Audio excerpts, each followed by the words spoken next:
तो आज की इस वीडियो में हम कलिंग गेम आर्क की one of the best fight के बारे में बात करेंगे, यूजी इतादोरी वर्सेस हारुमी हिगुरुमा, क्योंकि चैप्टर 238 में ये दोनों टीम अप कर रहे हैं सुकुना के खिलाफ। और ये वीडियो खत्म होते होते तुम्हें अंदाजा लग जाएगा कि हिगुरुमा कितनी देर तक टिकेगा सुकुना के खिलाफ, क्योंकि ये लड़ाई कहानी को एक इम्पोर्टेंट मोमेंट देने वाली है।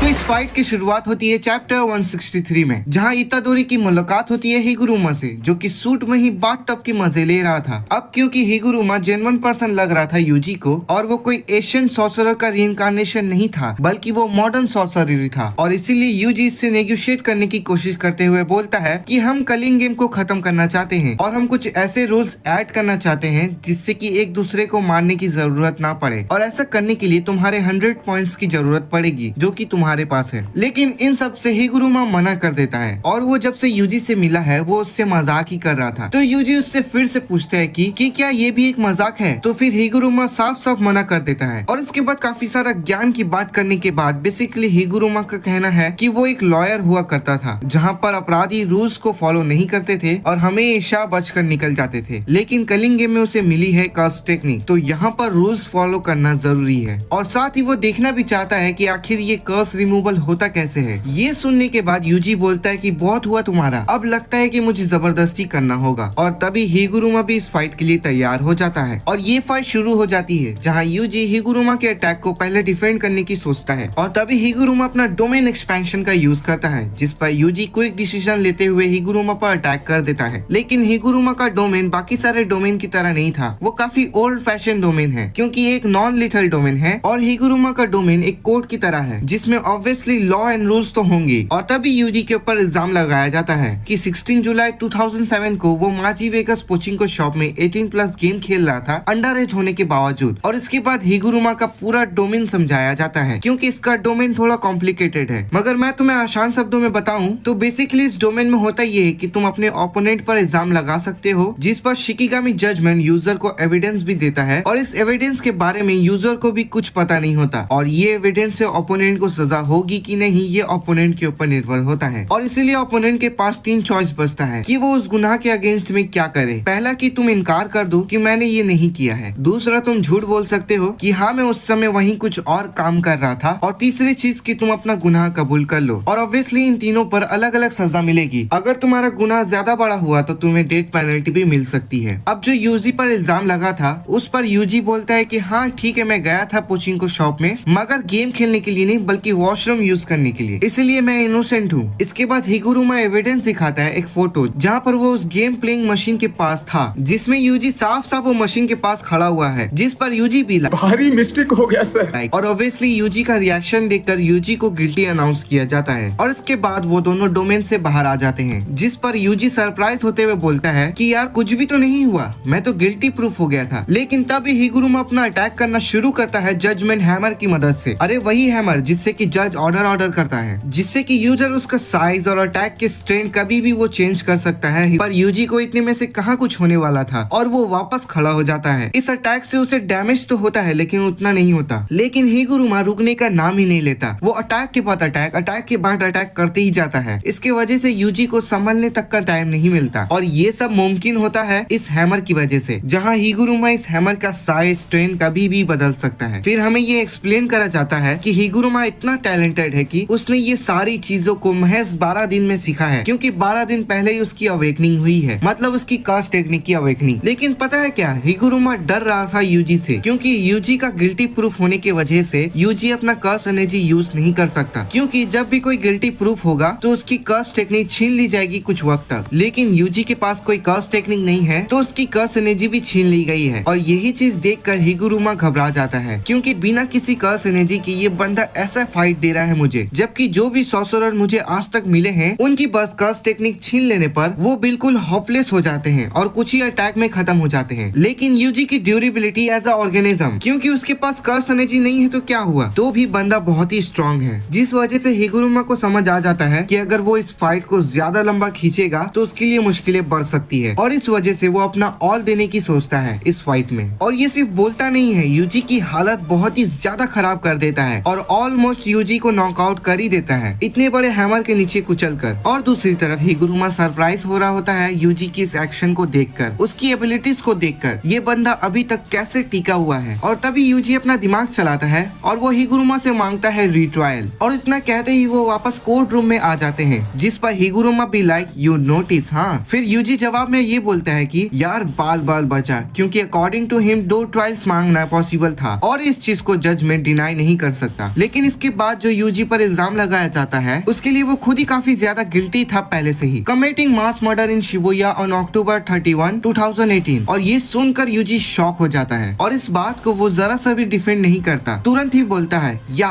आई किल देम, और मैं झूठ नहीं बोल रहा और न ही इससे इनकार करने की कोशिश कर रहा हूँ। और ये चीज सुनकर हिगुरुमा गुस्सा तो छोड़ो शॉक हो जाता है, क्योंकि इस बात को वो डिफेंड नहीं कर रहा था बल्कि वो इस बात को एक्सेप्ट कर लेता है। लेकिन वही जजमेंट गुस्से में चिल्लाते हुए बोलता है गिल्टी, कॉन्स्टिफिकेशन, डेथ पेनल्टी। और यूजी के गिल्टी प्रूफ होने के बाद उसे डेथ पेनल्टी मिलने के बाद हिगुरुमा को मिलता है एग्जीक्यूशनर स्वॉर्ड। और इसके बाद हमें ये भी बताया जाता है यूजी को जो सजा मिली है वो हेवीएस्ट सेंटेंस है जो कि एक जजमेंट दे सकता है, यानी कि एग्जीक्यूशनर स्वॉर्ड और ऊपर से कॉन्फिस्केशन यानी कि यूजी का कर्स एनर्जी रिमूव कर देना, वो भी कुछ वक्त तक। और हमें ये भी बताया जाता है कि एग्जीक्यूशनर स्वॉर्ड से एक ही स्लैश में ओपोनेंट की डेथ हो जाएगी। और रही बात हिगुरुमा की, तो वो काफी फ्रस्ट्रेटेड फील कर रहा होता है, क्योंकि आज तक जब भी वो नॉर्मल लॉयर था उसे सारे लोग ऐसे ही मिले हैं जो कि वैसे तो विक्टिम थे लेकिन बचने की कोशिश करते हैं। लेकिन यूजी ऐसा नहीं था, क्योंकि उसने तो मर्डर नहीं किया था ना, वो तो सुकुना था। तब भी यूजी अपने आप को गिल्टी मानता है, इसीलिए तो वो इतना ज्यादा शॉक था जब यूजी कन्फेस कर लिया था कि उसने ही मर्डर किया है शिबुया में। और इसीलिए जब इन दोनों के बीच फाइट होती है तब यूजी अलग अलग पैतरे अपनाता है ताकि उसे एक भी कट ना लग सके। मगर हिगुरुमा को एक मौका मिलता है यूजी पर अटैक करने का, लेकिन फिर भी वो नहीं करता, क्योंकि जो उसे एविडेंस मिले थे जजमेंट के थ्रू उसको उसने खोल कर देखा था और उसमें साफ साफ लिखा हुआ था कि एक डीमन जो कि यूजी के अंदर है उसी ने ये मर्डर किया है। लेकिन तब भी यूजी ये इल्जाम अपने ऊपर ले लिया, जिस वजह से वो लास्ट में यूजी से हारने का तय करता है। जिसके बाद यूजी एक जोरदार पंच मारता है, जिसके बाद वो यूजी को बताता है कि यार ये तुम्हारी गलती नहीं है, क्योंकि सुकुना तुम्हारे ऊपर कंट्रोल ले लिया था, बल्कि यू आर इनोसेंट। लेकिन अभी भी यूजी बोलता है इट्स माई फॉल्ट, और इसका रीजन वो ये देता है कि वो वीक था कि उसने सुकुना को कंट्रोल लेने दिया। इसके बाद वो दोनों बातें करते हैं, जिसके बाद हिगुरुमा अपने पॉइंट्स दे देता है यूजी को। मतलब हिगुरुमा अपने पॉइंट्स के थ्रू एक रूल ऐड कर देता है और ये रूल हो जाता है अप्रूव। जिसके बाद हिगुरुमा एक पॉइंट यूजी को देता है ताकि उसे 19 दिन तक किसी को मारना ना पड़े। तभी हिगुरुमा यहाँ से जाने लगता है, लेकिन यूजी कहता है कि हिगुरुमा तुम हमारी हेल्प भी कर सकते हो, तो क्या तुम आ रहे हो? तो इस पर हिगुरुमा ये कहता है कि नहीं, मैं नहीं आ सकता, क्योंकि मैंने काफी सारे बुरे काम किए हैं। बुरे काम का मतलब ये था कि उसने जो 20 सॉर्सरर्स को मारा था वही, बल्कि जो 2 पॉइंट्स एक्स्ट्रा थे उसके पास वो एक जज और प्रोसिक्यूटर के थे, और इस वजह से वो अकेला रहना चाहता है। और ये कहकर हिगुरुमा निकल लेता है और ये लड़ाई यहीं पर खत्म हो जाती है। तो तुम इस चीज से अंदाजा लगा सकते हो कि हिगुरुमा कितनी देर तक सुकुना के खिलाफ टिक सकता है। और तुम ये मत सोचना कि यूजी ने हिगुरुमा को हरा दिया है, वो तो हिगुरुमा ने अपने आप को रोक लिया था। लेकिन क्या तुम आने वाले फाइट के लिए एक्साइटेड हो? मुझे कमेंट्स में बता के जरूर से जाना। और वैसे चैप्टर जैसे जैसे आएंगे वैसे वैसे वीडियोस आ जाएंगे, तो उसे मिस नहीं करना चाहते तो चैनल को सब्सक्राइब कर दो। बाकी अगर जुजुत्सु काइसन के बारे में और भी जानना चाहते हो तो तुम इन दोनों वीडियोस पर क्लिक कर सकते हो। मैं तुम्हें वही मिलूंगा। तब तक के लिए सायोनारा।